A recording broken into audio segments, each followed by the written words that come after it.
diabetes, type 2 diabetes mellitus, involving all age groups, geriatric and non-geriatric.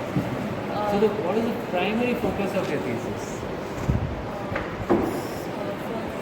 Who are the primary population that you are looking at? Are you looking at a population of thyroid disorder patients or a diabetes patients? So the primary care population of your thesis is diabetic patients. You are concerned about patients with diabetes. So much so that you are wondering whether something is wrong with the thyroid also. So what makes you think that something may be wrong with your thyroid? Because it's known that most of the diabetic patients, like you have undetected subclinical hypothyroidism, sir. And hyperthyroidism, on the other hand, can worsen the glycemic levels. Hyperthyroidism can cause increased glucose levels and increase insulin resistance. So you want to screen your diabetic patients for both ways, either hypo or hyper. Yes. Hypo because it is an association already known. Because what is diabetes? Hypo of what? Hypothyroidism is not diabetes. Hypo, what is diabetes? Hypopancreatism. Isn't it? Is there anything else to diabetes other than hypopancreatism? But you don't call it that. Why? Because there are so many functions of the pancreas. Whereas in thyroid, it's only one simple function, thyroid itself. But in pancreas, there's an exocrine function, there's an endocrine function. In the endocrine also, is it all about insulin? There's nothing else? Only insulin. Okay, so if it did not have any exocrine function, we might have been listening to this term, hypopancreatism. But because it has got exocrine, we can't call it hypopancreatism. So we call it hypo-beta-cellism. That also we don't want. Anyway, we call it diabetes. So then we have found out that it's not all about, because diabetes is not all about pancreas alone or insulin alone, isn't it? Yes, the pancreas is affected in diabetes, but it's just one of the organs which is affected. What are the other organs which are affected and how? Who is going to answer this? Mahinder. Good. How is it affected? Does it have any relation to diabetes? How are the kidneys affected in diabetes? Hypoinsulinism is a good word. Said that there are three hypotheses about how diabetes causes these kidney disease or heart disease or whatever it is. Like first, the hypothesis is that with increase in blood glucose levels, there's release of intracellular advanced glycosylated end products. These products cross-link with collagen or extracellular matrix, and they cause atherosclerosis or endothelial damage. And so the advanced glycation end products are produced, let us say, in the endothelial cells. Yes. In each cell, and then they are coming out from the cells, and they are inducing other substances to come out, like collagen matrix, basically fibrosis producing substances, as you are saying. And if there is inflammation around, ultimately you are suggesting that they can be blocking the vessels. Okay. Just because of advanced glycation end products, the vasa nervorum, those vessels can be blocked, and you can have peripheral neuropathy. The glomerulus may be damaged because of that. And you can have nephrotic syndrome because of diabetes. Just proteinuria, as in Dr. Vaishnavi's patient. And what else? The eyes may be damaged, the retina may be damaged because of this. So, but it is a hypothesis. We really don't know whether that is the exact cause. Why? Why do we not know? Because we have only studied it in mice. We are not taking out the endothelium of a diabetic patient. Very difficult to take it out. And we don't have any other tool to see it without taking it out for now. So if our science improves, maybe with nanotechnology in the coming years, we will be able to see more, and we will be knowing more. So what are other hypotheses? The other hypothesis is that glucose, other than going through glycolysis, it can also be converted to sorbitol. Sorbitol hypothesis. Sorbitol and sorbitol increase osmosis and release reactive oxygen species. These will cause endothelial damage. This is one more hypothesis. So you are talking again about glucose going to the endothelial cells, and in the endothelial cells itself the sorbitol getting released, and sorbitol Reactive oxygen species. inviting the reacting oxygen species to come and cause further damage. This is one more hypothesis. Okay. The other one is hyperglycemia will cause activation of protein kinase C, which will cause changes in transcription genes for collagen, type for collagen. Again in the This is endothelium. this is another hypothesis. So all these hypotheses are targeted to the endothelium or the blood vessels. All your So nothing is targeted to the pancreas, then how does the pancreas lose its insulin? Because that is diabetes. Does get damaged in diabetes? Central question. Type 2 diabetes. Huh? Yeah, how? Why? Why? Yeah, just like the number of nephrons come down, the number of beta cells come down. How? Why? Like we know that in the nephrons, in the glomeruli, there is an attack of immune cells. So is there an immune attack here in the pancreas? could be autoimmune. Huh? Autoimmune means what autoimmune? Who are the immune cells which are attacking? And how is it related to truncal obesity?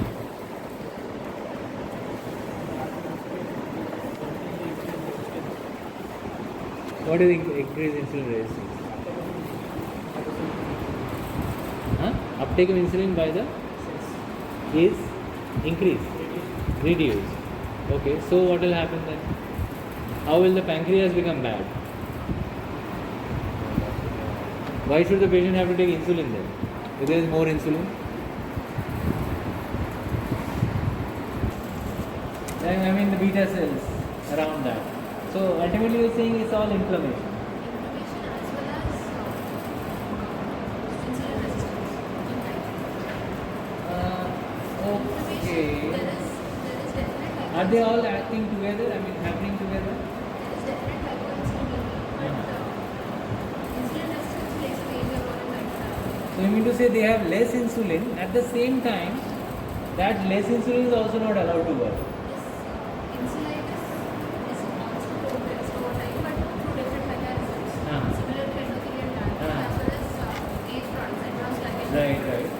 which in final stages after 30 to 40 years of occurrence of this, can be present in absolute insulin resistance. Absolute.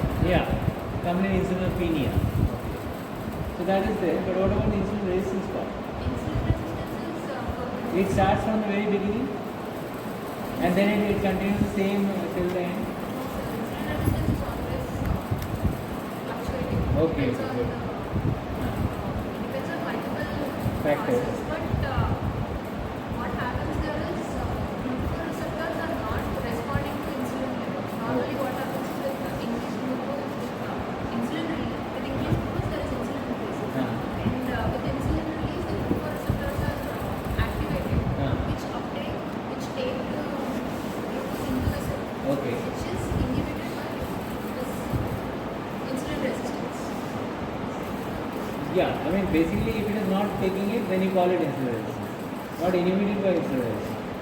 Yeah. It's not taking. So is it, why is it not taking? Is it because of a deficiency of glucose receptors, or is it because of a dysfunction of the glucose? Inflammation as well as glucose cytokines, constant Yeah, inflammation. yeah. So how does the inflammation prevent this uptake of glucose by the GLUT4? Very, very interesting. So the GLUT4 is like some boats waiting for you to take you to that island inside the cell, called the glucose. And the glucose molecule is a tourist who is traveling in a bus. That bus comes and drops you off at this part of the island, and the island is surrounded by water. And the GLUT4 is the boat which is going to take you from there to the island. So, and glucose is the tourist. It just goes and sits on the boat and it goes there. So what you can do is you can damage the boat and there will be no boat for it to travel there. And that can be done by inflammatory elements. Who are these inflammatory elements in diabetes? Why is there inflammation in diabetes? Where is the source of the inflammation? No, hyperglycemia is not. It's an effect. Yes, adipokines, adipocytes. Ultimately, everything is adipocytes. Adipocytes. All the adipocytes in the visceral fat that too, not in the other places. Only around the liver, around the kidneys, that fat. And of course in the greater omentum and the liver fat, the fatty liver which you see. So that visceral fat is the most dangerous fat in this world. Brown fat. Adipokines go and destroy these parts of pancreas and everything, endothelium, this, that, everything. So it's all ultimately an inflammatory process. And that inflammation can be stopped by cutting down on the fat. By cutting down on what? How do you reduce the fat? By cutting down on carbohydrates, simple carbohydrates. And all the known things. We are also wanting to see into the endothelium everywhere, and it is also going to the thyroid, causing inflammation. And what is the commonest thyroid inflammation that you know of in your practice? Which was discovered by an intern whose name started with H. Hashimoto's type. Yeah, so that is nothing but an inflammatory thyroiditis, which is because of a similar kind of inflammation, not due to adipokines, not due to the adipocyte, due to other mechanisms of inflammation like in Vaishnavi's patient. So suddenly the immune system decides to attack. Here you know the source, it is the adipocyte which is attacking. So probably this hypothyroid, quantitatively if you look at it, how many of them are having abnormal thyroid function? I think that's your main goal or objective, right? Okay. So how useful is it going to be, Sutia? Just to know amongst 100 people, there are 30 people with abnormal thyroid function where you don't even need to do anything. So what is the question? Can you tell us?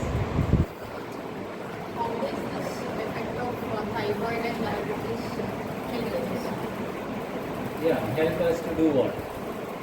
I mean, if we know that a person has thyroid dysfunction, maybe subclinical hypothyroidism, how will it help us to help that person?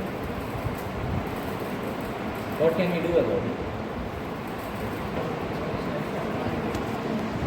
That too anyway we'll suggest. As soon as we know that he has diabetes, we'll suggest to him. Why the extra burden on the society of getting another test? How much does it cost? And who pays for it? Ethical questions. On record, you are paying for it. So why are you paying for all this? What is the advantage you will get? 20 out of 100, 20 are having subclinical hypothyroidism. But yeah, it's not a groundbreaking fact. It's not going to change anything. So I think you do it, but you also look at your patients with diabetes, because ultimately your target is what? To improve the condition of the diabetic patients. To find out more so that you can improve on the diagnosis, treatment and all that. So you look at them, focus on them. See as many diabetic patients. Okay, the thyroid thing is there, but you become a diabetologist to the power 10. Anybody having diabetes should come to Ashita in this Telangana region. Yeah, you can do it. Even with your thesis, you can do it. So general examination, what do we see here? Some anklets, which are looking beautiful in the second two also. Nice.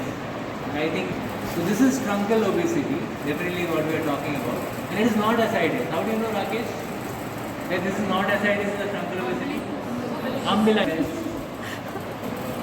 Yeah, and the patient has got an abdominal X-ray where things look to be okay, other than the truncal obesity, which is somehow visible even in the X-ray. Okay, what else? Yeah, the ECG. Yes, this looks interesting. Very interesting. What do you see, Sophia, in the ECG? U wave or U wave? We saw U waves in the last. Sinus bradycardia. Bradycardia. 60. 60. So borderline. What do you mean bradycardia? 60 to 100 is normal. Okay, let's go ahead.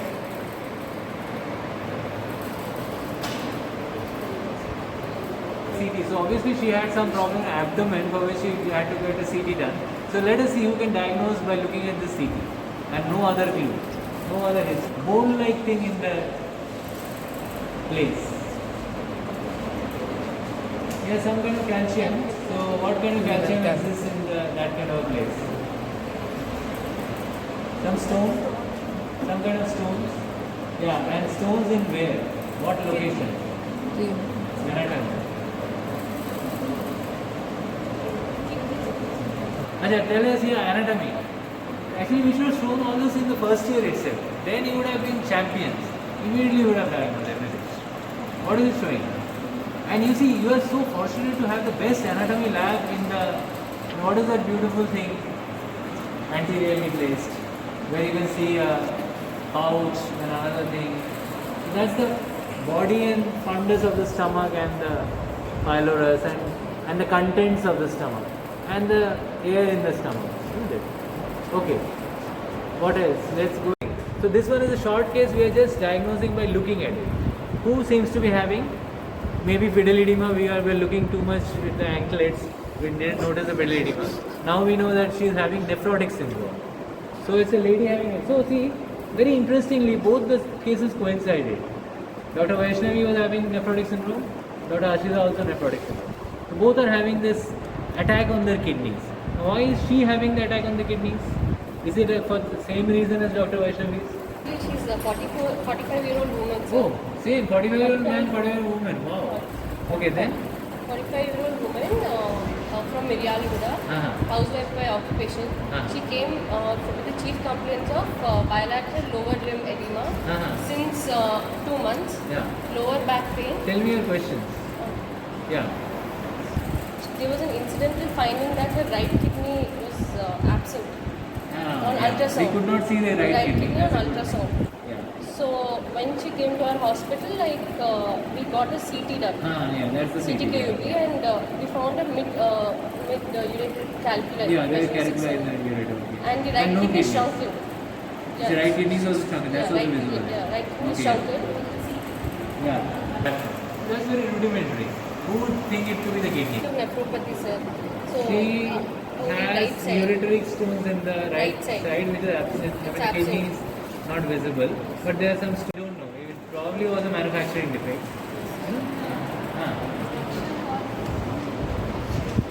What caused symptoms? Yeah, if you had chronic pyelonephritis, it can, but not to this level. Not completely, almost near invisible. And then they didn't comment on her kidneys. Maybe they removed her kidney, but not for transplantation. Just because they cut a ureter or something.